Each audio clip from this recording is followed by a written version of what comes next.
welcome to this track guide today. I can't believe I'm saying it, but we are on the Nordschleife in ACC, and I will teach you today how to drive the Nordschleife in the beautiful M4.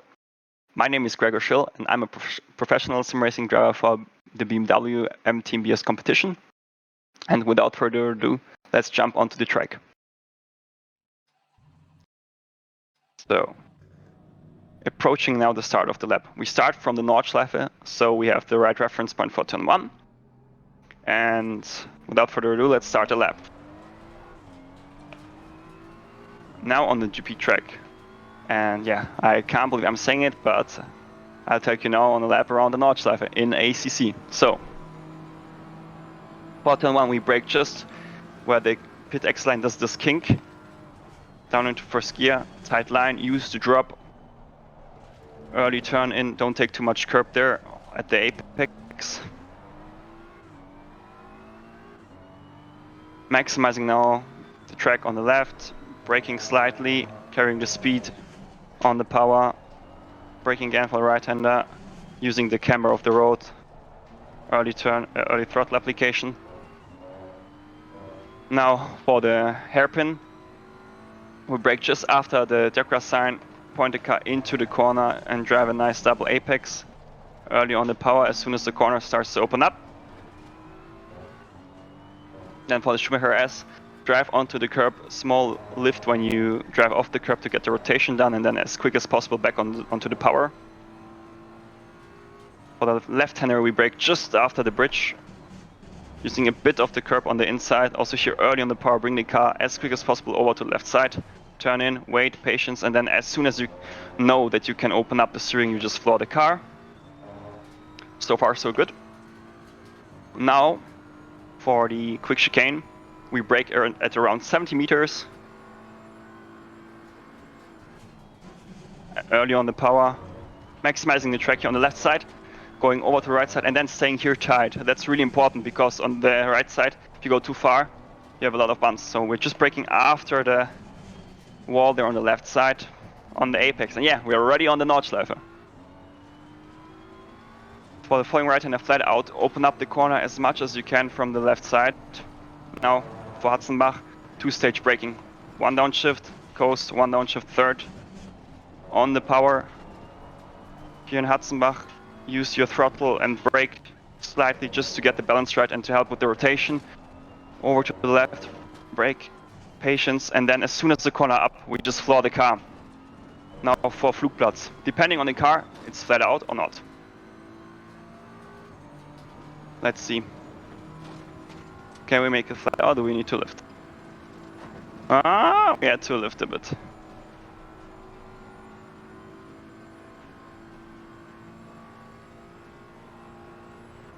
Approaching Schwedenkreuz now. Important to go as far as on the right side as possible and then flat out. So turn in, stay on the left, brake when the curb is starting to end. Use the camber of the road early on the power. Maximize the track, don't go too far into the grass. You have a lot of bumps. It will unsettle the car and you might end up in the wall. Now for Adenauer Forst. We brake at the whiteboard here, turn in, brake again, coast onto the power. When the curb starts to do the left kink, brake again. Sometimes you can get here a lock on the rear, so be careful with the braking, like you see also. No brake here, immediately into the next left-hander here. Just as a small lift back onto the power, braking after the tarmac on the right ends. Early apex here, flooring the car. Now here, double apex. First apex, stay tight, second apex, onto the power. Now, the famous corner, miss hit miss. So we go to the left here. Brake, we need to brake rather early so we really can get the apex as you have a lot of bumps here. Run wide, and now again 2-stage braking. First braking zone, second braking zone. Stay tight here. Early on the power. Sometimes the view resets, so we need to go quickly like that here. Like that. And we brake at the end of the curb, trail into the corner. As soon as we hit the apex, flooring the car. Here, just braking before the curb ends slightly, turn in. And be careful though with the bumps, because if you brake there too late, it can happen that you start to brake when the car is wobbling, and this can force you into the wall. Braking here at the Yokohama S sign, using then the camber on the inside to be early on the power. Now at Kesselchen, it's basically everything flat out, so nothing need to worry. And really important, if you have those long straights, try to rest your wrists, because the force feedback is really heavy, so we really try to just hold the wheel really slightly with our hands. Because now for the next 2 minutes we will have no brake at all. Now for Mutkurve, we brake just slightly, or only downshift depending on the car. You see, we just downshifted and it worked. Staying tight here now, and then for the following right-hander we brake when the curb starts. Stay tight to use the camber, which will help you to slow the car down and to carry more speed through the corner. Now, really important, straight line, we aim for the Marshall post, brake at the graffiti, and now we are in the carousel. Stay tight, patience, and then as soon as it starts to open up, we floor the car. Now for Hohe 8, we approach in 5th gear.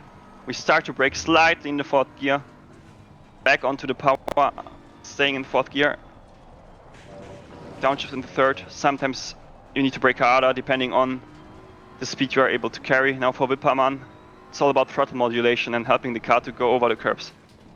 Be careful there, sometimes you run too wide there.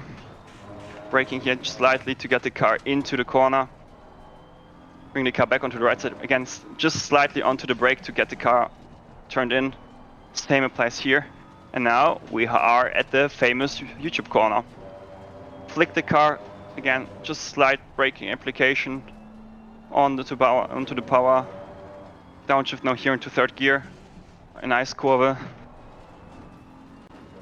Now again, no brake as you prepare for the jump. And really important here, straight steering wheel. Just brake slightly when you land, turn in, and then as early as possible onto the throttle. Now we approach the Stefan Bellof as everything flat out, and this really puts a lot of strain onto your wrists. So this is why it's important to use the straights for a brake. Braking here for Scheibenschwanz in the middle of the road, using the camera, bring the car over to the right side. Braking slightly again here, turning in. Nice and easy, early on the power. Here now for the 2nd carousel. Don't try to brake too early, otherwise it will just push you out. Now for the Gallenkopf, onto the curb. Small tap on the brakes. And now staying out and then waiting for the right timing to turn in. And we just made it flat out. Let's go. Now on the Dettinger Höhe, we have again a bit of a break. We can really just loosen our wrists and just breathe a bit, maybe talk to our teammates what the strategy will be, because on any other part of the track you just need 100% focus. So yeah, here we can just take a breath, reset our mind, and now we prepare for the braking zone. So it's again 2-staged, meaning we brake, coast, brake. We start to brake on the right side after the curb ends, lift, and then brake again. We on the 2nd part. Early on the power, be careful with the traction there, you have a lot of bumps, so your rear can go around. And this was a lap around the Nordschleife in ACC. Now we jump for the slower lap, where I'll go into much more detail and try to give you as many tips as possible. See you next. Now let's dive into the deeper analysis when we drive around the Nordschleife. When we approach now turn 1, you try to aim for the kink there where the pit X, or what the pit X line does. That's where you start to brake, and you try to stay really long on the outside, late turn in, because you want to use this drop here in the road to get the front loaded and around the corner. Then don't try to stay too tight, because if you take too much of the curb, it will unsettle your exit. So you want to turn in early, but just try to prevent touching too much of the curb.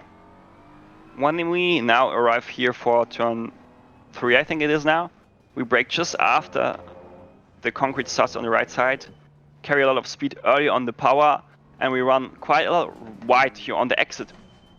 Don't, you know, be worried about that you're not able to bring the car completely over to the left side because it's not necessary here. You have some camber in the next corner, so it's 100% enough to just go like almost only into the middle of the road and then trail from here into the corner and then go early on to the power as the camber helps you to put the power down.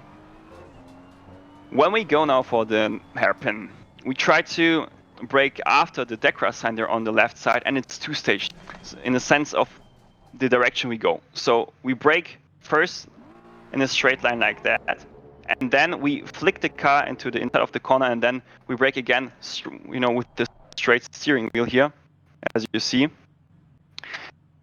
doing a double apex, so we can really maximize the camber here. And then as soon as the corner opens up, we floor the car. Now, for the Schumacher S, drive onto the curb, lift, and as soon as you can, floor the car again. Sometimes you don't even need to lift completely. You can even use the inside curb on the left side, but it creates a bit of unpredictability, so just be careful there. For the next corner, we brake at 130 meters approximately. Trying to carry a lot of speed into the corner because we don't want to drive onto the green part there of the curb. We just want to use the red and white one. Then at the apex we go onto the power. We're trying not to run too wide here because we want to bring the car over to the left side as early as possible so we can approach the following corner parallel to the white line. We carry a lot of speed, then use the brake slightly to slow the car down and and get the rotation for the entry. And then as soon as we hit the inside curb, we floor the car.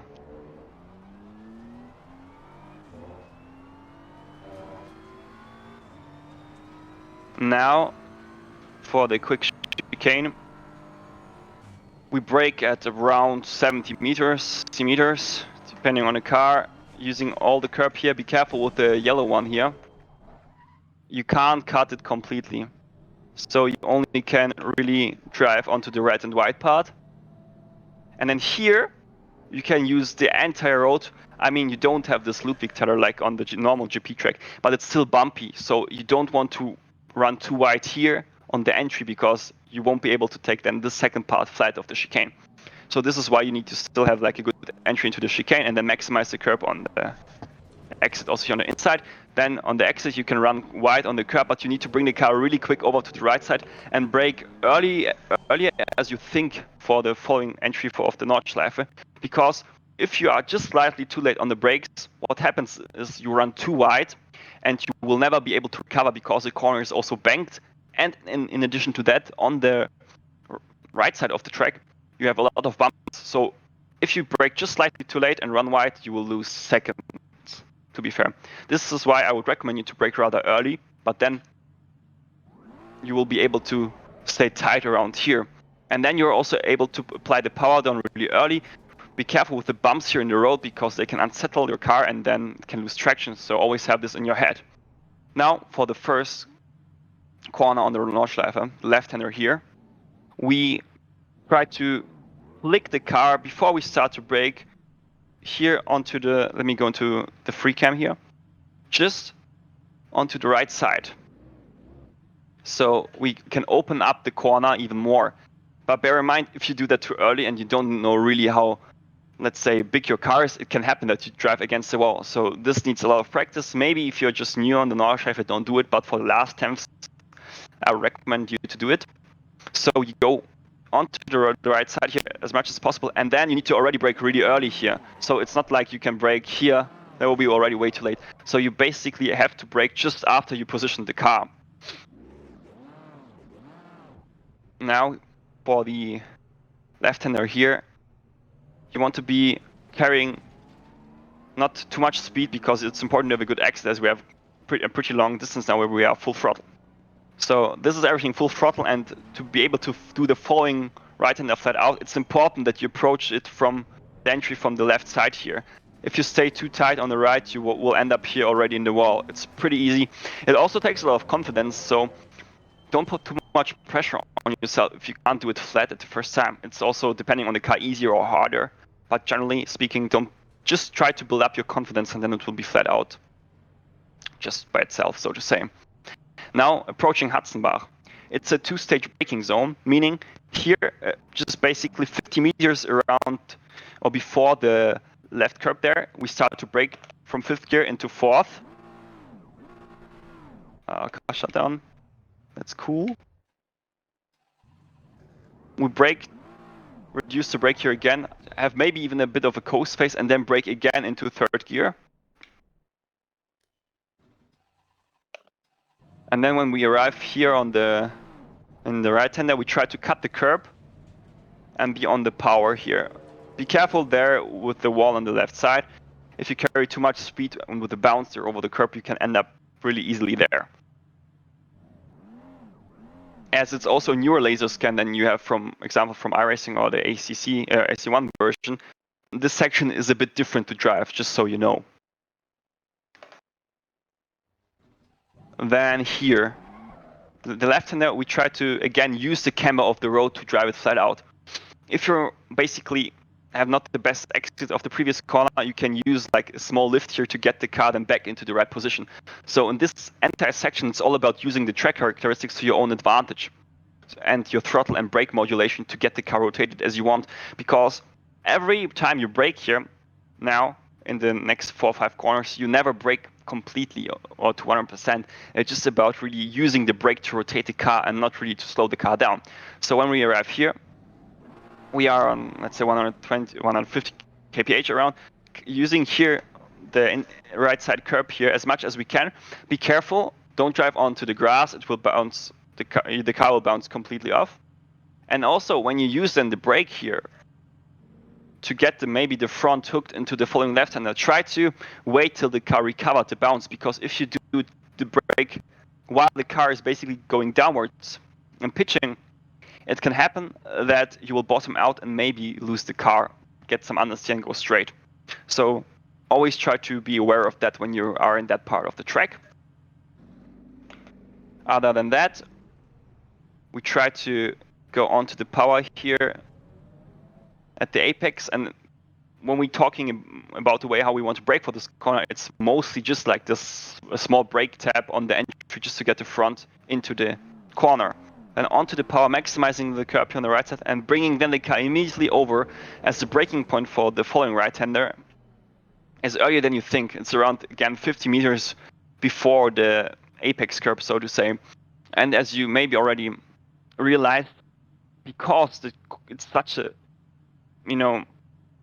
crazy corner sequence, and the corners just, there's really no break between them. We don't really use reference points which are like not in the direction where we want to look.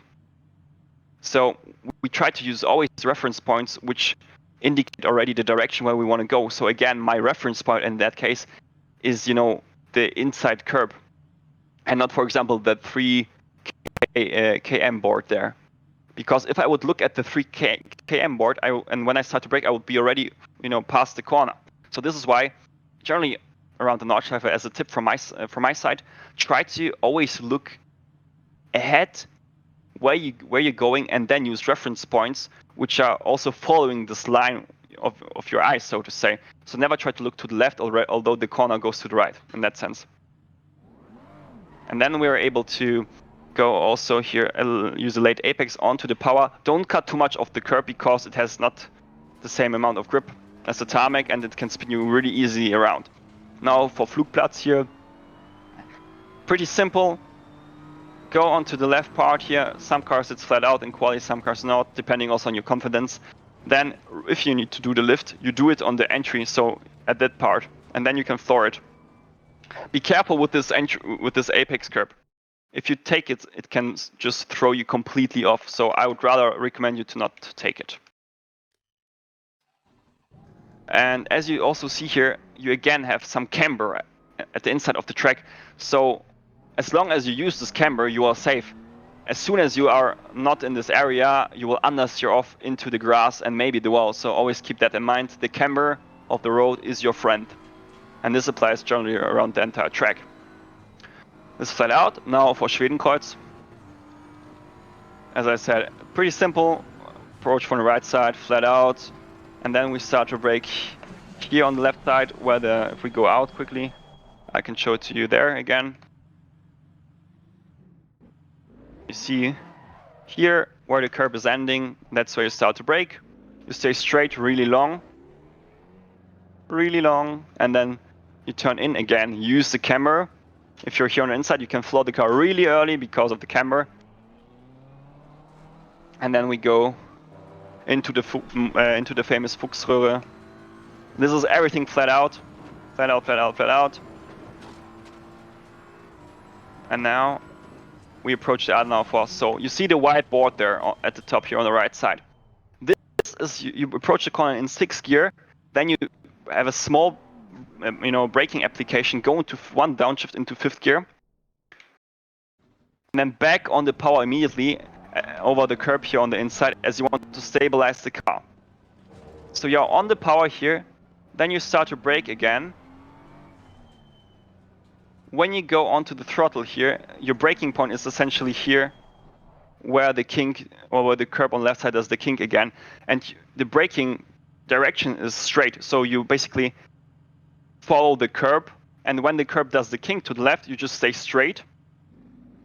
You're braking, and then you have a late turn in, so to say, staying tight on the left to open up here the following corner.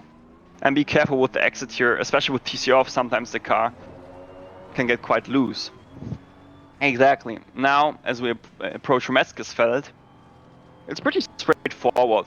Maximize the track on the right side, just lift as necessary to get the rotation done, immediately back onto the power. And then here, as we approach the corner with quite a lot of speed, when the tarmac stripe there and at the bottom right here ends, this is your braking reference point. You stay for the most time straight, and then again, turn in, use the camber, hit the apex, go onto the power, run wide onto the left, and then we brake again.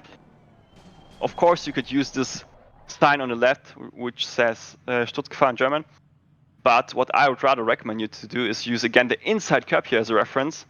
It's again like 40 meters or so before that as a braking reference point, because when you look at the apex already and you use the reference point which is there, it's much easier for you to follow and stay in the flow than looking to the left at the board and then looking back into the right, especially as this is here a double apex. So we turn in here a bit early, use the first apex and the second apex, and that's where we then floor the car.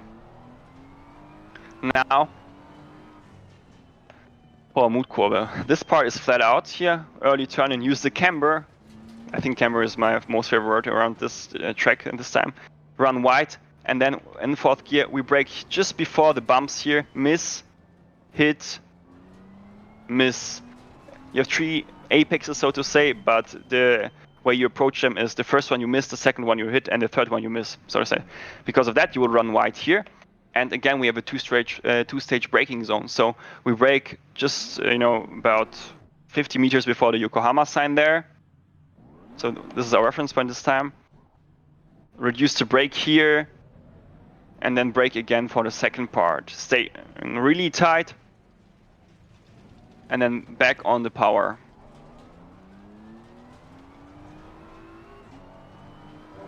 Now, approaching the next left-hander. We brake at the end of the curb, staying long straight, turning in, and then at the apex, flooring the car. And now for the following right-hander, we try to keep the car already onto the left side here, braking just before the curb starts to end, and then early on the power. Why do we do that? The problem is normally you would intuitively take a later braking point, but you have a lot of bumps here in the road. So if you basically delay the braking point, you will brake when the car is in this bumpy area, meaning the ABS will kick in, it will unsettle the car, and your entire exit will be disrupted. So this is why we have to brake here earlier than we would normally like to do. Maximizing the track here on the exit, be careful to not run into the grass. Now we are at the famous Niki Lauda Kurve. Approaching Bergwerk. And now important, again, Yokohama sign is our reference point there on to the right side, and we brake just almost when we are level. We follow the white line here on the left side, we stay wide, and then we turn in, use the camber. When we are at the inside of, or at the apex, we floor the car. Now, Kesselchen, easy flat out. Just drive the shortest line possible. Nothing really to do here wrong. But also here, because of the bumps, you need to stay sharp, you need to stay focused. Now for Mutkurve, also pretty simple. It's not as hard as in the other sims, I would say. Essentially approach in 6th or 5th gear, downshift into 5th, lift, and back onto the power. Maximize the track on the exit. Be careful to not run into the wall, so rather take it a bit easy on the entry than too quick, because if you're going too quick, you're in the wall and your race is over. Now, for Steilstrecke here, we brake at the start of the curb and we stay straight. Why? Gives us the most braking performance, and we will also end up again perfectly in the camber here. So this will help us to carry more speed through the corner and be early on the power. Now approaching the most unique corner of the world, you could almost say. It's carousel. So as you see now, where do we aim? It's a pretty difficult corner. You see the marshal post there in the far. It's like 200 meters approximately away from us, and we try to center our car so our car aims exactly at this white board. All right, and then we will have the perfect entry for the carousel. You won't have any issues. So we've tried to target this board, and we start to brake when we are here, approaching this graffiti, which is horizontal to the curb, so to say. When we don't see that anymore, this is when we start to brake, just our reference point. And then you'll see, as we follow the marshal post, look at the entry of the carousel.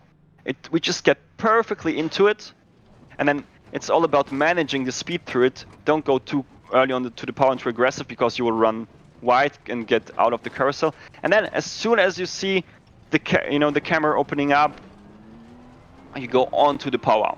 All right. Now for Hohe 8. We approach it in 5th gear, I think. Again, use the curb as the braking point. Just small tap onto the brake, throttle application, lift. Maybe already here downshift into 3rd, onto the curb, maximizing the track. Braking slightly to get the car turned into the corner, using the camber again, flooring the car. And you see again, it's all about getting the car hooked, getting the car, bite. The front needs to get into the corner, into this camber, and then you will have no issues at all with understeer. Then for Wippermann, it's the same. Use the camber to your advantage. And it's here you almost don't use the brake at all for the right hand and the left and right. It's all about just using the throttle modulation to get the rotation and the right hand you need, because you have quite aggressive curbs here. So when you approach the curbs with full throttle, your front gets quite easily over it, because your rear squats, so you are like that approximately. So this is your rear and this is your front. And then as soon as the front is over, what you try to do is you try to lift so the rear goes slightly up. And this helps also, of course, with the curb compliance on the rear. So if you do that, small tip from my side, you will also have way less issues with the curb compliance. And as you see, quite a lot of times you need to reset the view because of the bumps. And then here, what you do is you cut over the right side curb here, also here, and then the lift to help the rear, maximize the track. Be careful on the exit here, it's easy to run wide. Small braking application again here to get the car turned in early on the power. And basically the entire section now till, I would say, maybe Schwalbenschwanz, you don't really have the hardest braking zones or the hardest braking applications. It's just about managing the speed and the rotation. Now, if we drive a bit backwards here, when we arrive from the...